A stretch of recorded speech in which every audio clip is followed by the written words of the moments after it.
The next thing I want to talk to you guys is the word diversification when it comes to investing. It's important to diversify. I do agree to have, you hear the term diversified portfolio all the time.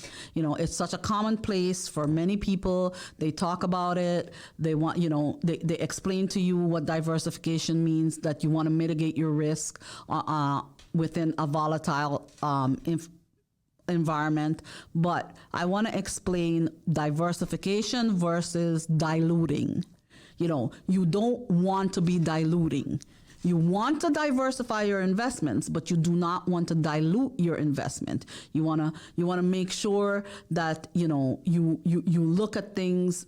Look at different things when it comes to diversification. You want to be wise about mitigating your risk and volatility by spreading your investment around. Diluting is a big risk when we over diversify. So you want to stick to your 3, 4, or 5 assets that you understand, that you have financial literacy on. You want to try to master that. Keep learning about those things. Understand the risk, understanding the potentials, understanding the gains, understanding the long-term investment strategies that you might have.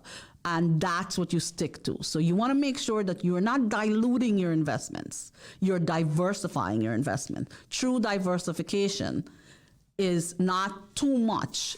So too much is diluting. So you want to make sure that you're looking at that, and you're making sure that you're not diluting your investments, you're diversifying your investment. Thank you so much for tuning in. As always, feel free to give me a follow to get updated on new and upcoming episodes, and listen in every Tuesday and Thursday, where I teach you smart money habits so you can make better money choices with a financial goal focus.